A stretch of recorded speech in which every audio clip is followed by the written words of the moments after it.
And అంటే ఇప్పటి వరకు మీరు అంటే హిట్లు, ఫ్లాప్‌లు చాలా మందిని చూసారు అంతా కెరీర్.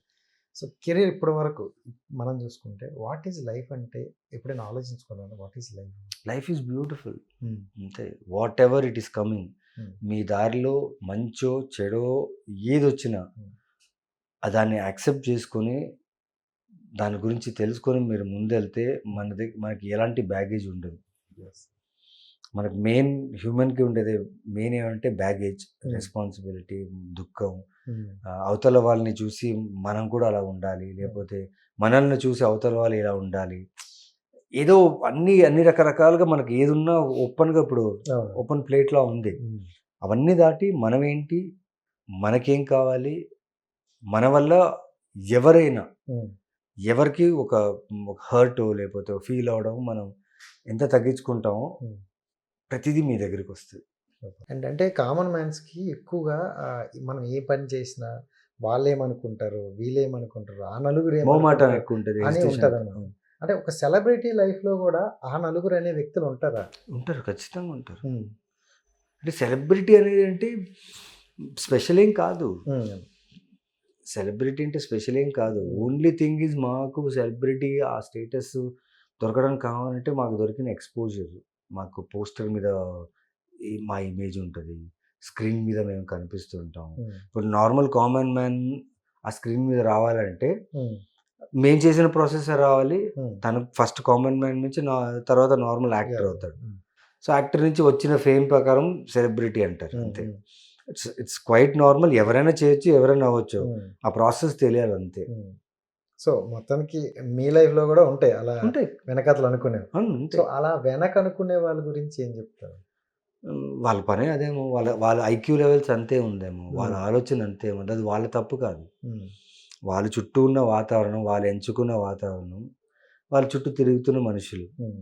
సో, ఒ ఒకరు మాట్లాడుతున్నారంటే ఇంకొకరి ఇన్‌ఫ్లూయెన్స్‌తోనో మాట్లాడొచ్చు. లేపోతే ఇంకొకరికి ఇన్‌ఫ్లూయెన్స్ చేసేలాగా మాట్లాడొచ్చు. యెస్. అది వాళ్ళ ప్రాబ్లమ్ అది. హ్మ్. హ్మ్. అది మనం పట్టించుకుంటే మనం ఏం చేయలేం. ఓకే. పట్టించుకోవద్దు. ఓకే. అవతల వ్యక్తి కూడా ఓకే. నువ్వేదో చెప్తున్నావు. వినాలి. విన్నాను. హ్మ్. నీకు సంతోషమా? నేనది విన్నదికి మీకు సంతోషమా? ఆ సంతోషం. చాలు. ఓకే. దట్స్ యువర్ హ్మ్. హ్మ్. నీ పర్స్పెక్టివ్ అది. యాహ్! దాన్ని నేనెళ్లి జడ్జ్ చేసి అది ఇది అని చేయను. హ్మ్. అండ్ మన లైఫ్‌లో ఎంత హ్యాపీయెస్ట్‌గా నడుచుకుంటూ ఎళ్ళిపోయినా, ఎక్కడో ఒక దగ్గర సాడ్ మూమెంట్ అంటూ ఉంటాయి. సో, మీ లైఫ్‌లో అలాంటి మూమెంట్ మళ్ళీ రాకూడదనుకునే సిట్యుయేషన్ ఏది? రాకూడదన్న సిట్యుయేషన్ అంటే ఆ సిట్యుయేషన్ నాకు కూడా వస్తది. హ్మ్. ఎందుకంటే వెన్ మీకు చాలా దగ్గరైన వ్యక్తులు మీకు నుంచి దూరం వెళ్ళిపోతే హుహు. అది అది ఎంత బాధగా ఉంటుంది. Like my father passed away. మా చిన్నాయన నాకు బాగా క్లోజ్‌గా ఉన్నవాళ్ళు. హ్మ్. వాళ్ళు వదిలేసి వెళ్ళిపోయారు. అలా జరగకూడదంటే చెప్పలేం. హ్మ్. అది జరిగాయి. అది జరుగుతాయి. ఇప్పుడు నాతో కూడా అది జరగొచ్చు. హ్మ్. కాకపోతే అలాంటి ఫీలింగ్స్ ఉండిపోతాయి మనతో. హ్మ్. కొంచెం బాధగా ఉంటాయి అది. అది మనం ఎంత రీచ్ అయినా హ్మ్. ఏదున్నా మన రూట్స్ మనల్ని వదలవు కదా! హ్మ్. సో, ఆ ఫీలింగ్స్ ఉంటాయి. So, yeah! జరగకూడదనేది ఏముండదు. జరగాల్సింది జరుగుతూనే జరుగుతూనే ఉంటది. ఉంటది. సో, థాంక్ యూ అన్న. Thank you. ఇంకోటేంటంటే ఇప్పుడు మనం ఒక మూవీ కొన్నాం అంటే మన వర్క్ వరకు మనం కంప్లీట్ చేసేస్తాం. బట్ ఈ రోజుల్లో ఒక సినిమా ఆడియన్స్‌లో కనిపించాలంటే బ్యాక్‌గ్రౌండ్ స్కోర్ అనేది చాలా ఇంపార్టెంట్. ఒక్కో టైప్ ఆఫ్‌గా ఒకటి. అంటే దాంట్లో ఏమైనా మీ ఇన్వాల్వ్‌మెంట్‌లు ఉంటాయా? కొంచెం ఇలా అయితే బావుండు అని లేదండి. మ్యూజిక్ విషయంలో? అహా! నేను దాంట్లో అంటే ఇప్పుడు ఆహ్, నాకు యాక్టింగ్ గురించి తెలుసు. హ్మ్. యాక్టింగ్ క్రాఫ్ట్ గురించి తెలుసు. డైలాగ్, డైలెక్ట్, మోడ్యులేషను అన్నీ తెలుసు. హ్మ్. యాక్టింగ్ గురించి. ఇప్పుడు యాక్టింగ్ విషయంలో ఎవరైనా వచ్చి మాట్లాడితే దాని గురించి నేను గంటల తరబడి మాట్లాడతా. ఓకే. సడెన్‌గా మ్యూజిక్ గురించి మాట్లాడితే నేను కొన్ని పాటలు చెప్పొచ్చు. నాకు నచ్చిన పాటలు చెప్పొచ్చు. కొన్ని హ్మ్. నాకు తెలిసిన ఇన్‌స్ట్రుమెంట్ చెప్పొచ్చు. అది నా జాబ్ కాదు. హ్మ్. ఒక సినిమా చేయడానికి ఒక ఒక డైరెక్టరో, ప్రొడ్యూసరో, టెక్నీషియన్స్ అనుకుంటే, హ్మ్. ఇప్పుడు డైరెక్టర్‌కి రైటింగ్ వచ్చు, స్క్రీన్ ప్లే వచ్చు, డైరెక్ట్ చేయడం వచ్చు. హ్మ్.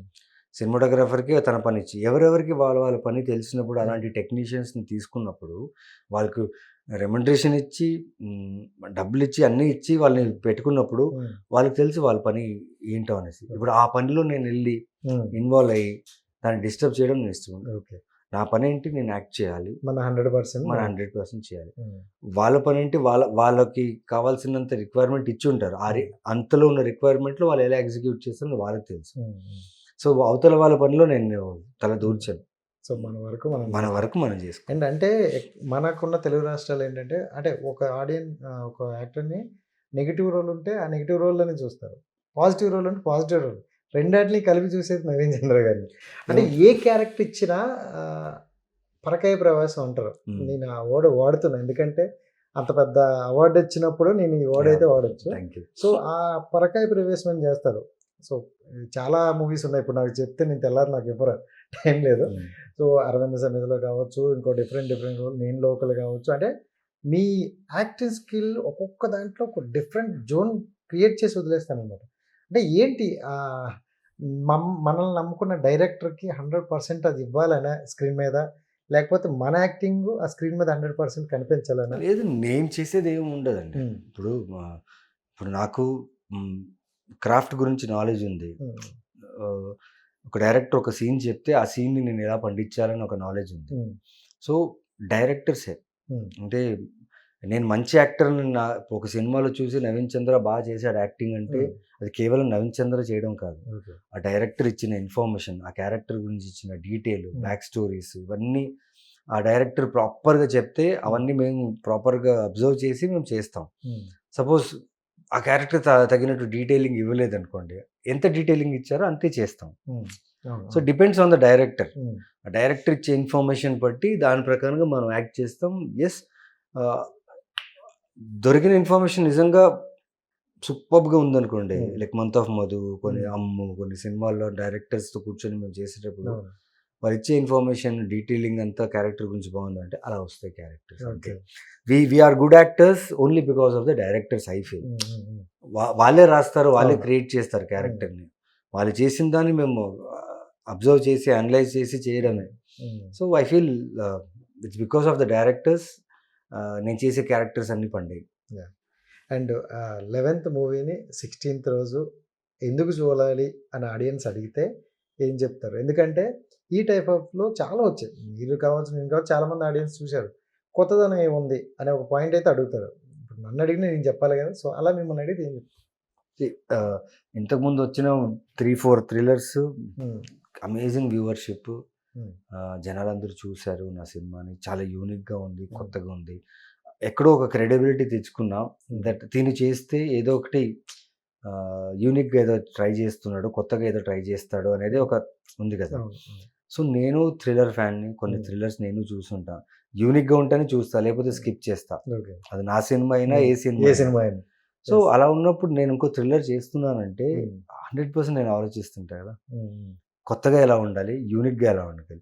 సో 100% May 16th మీరు కొత్త యూనిక్ థ్రిల్లర్ చూస్తున్నారు అంటే ఇంతకుముందు చూసిన థ్రిల్లర్స్ అయితే ఉండదు. This will be something new thriller and చూసిన తర్వాత మీరే చెప్తారు సూపర్, ఇది కదా థ్రిల్లర్ అంటే. సూపర్, ఇంత చెప్తున్నారంటే మేము డ్యామ్ షూర్గా చూడాలి. అండ్ అంటే ఇప్పుడు ఎక్కువగా ట్రెండ్ ఇప్పుడు ఎలా ఉందంటే రీ రిలీజ్ అనేది ఒక బాగా ఉందండి. అంటే ఒక అప్పుడు మనం చూడలేందో లేకపోతే దేనికోసం తెలియదు కానీ కొత్త యూనిక్ జనాన్ని క్రియేట్ చేస్తాం. మరి మీది అనేసరికి అందరికీ వెయిటింగ్ ఫర్ వచ్చే అవకాశం ఉందా? నేను వెయిట్ చేస్తున్నాను. ఇప్పుడు నాకు ట్విట్టర్లో, ఇన్స్టాగ్రామ్లో అక్కడక్కడ డిఎమ్స్ చేస్తూనే ఉన్నారు, సార్ రీ రిలీజ్ చేయండి, సినిమాలు వచ్చినాయి ఇంకా సినిమాని మర్చిపోలేరు సార్, రీ రిలీజ్ చేయండి సార్, రీ రిలీజ్ చేయండి సార్. నా చేతిలో ఏముంది సార్, ఆ సినిమా తాలూకు రైట్స్ అన్ని ప్రొడ్యూసర్స్ దగ్గర ఉన్నాయి అండ్ డైరెక్టర్స్ దగ్గర ఉన్నాయి. సో వాళ్ళు నిజంగా అనుకుంటే బాగుంటుంది, ఎందుకంటే చాలామందికి ఆ సినిమా మళ్ళీ థియేటర్లో చూడాలని ఉంది. ప్లస్ అంత యూనిక్ లవ్ స్టోరీ నాకు తెలిసి ఆల్మోస్ట్ 1 decade అయిపోయింది, కానీ ఇప్పటికీ ఆ స్టోరీ యూనిక్నెస్ అలాగే ఉంది. ఇంకా నిన్నగా సో అది రిలీజ్ అవుతే I'm the first one to buy a ticket and watch. Second one thank you so much. మన సక్సెస్ మీట్ లేదు పక్కకు డామ్ షూర్గా సక్సెస్ మీట్ అని ఎందుకు అంటున్నానంటే నేను ట్రైలర్ టీజర్ చూసా, మనకి ఈ టైప్ ఆఫ్ మూవీస్కి ఉండే ఆడియన్స్ ఎప్పుడు ఇలాంటి వదలరు, వస్తాయని చూస్తున్నారు, అలాంటి ఇంత త్వరగా వస్తున్నందుకు thank you so much. Thank you, మళ్ళీ కలుద్దాం. Sure, thank you.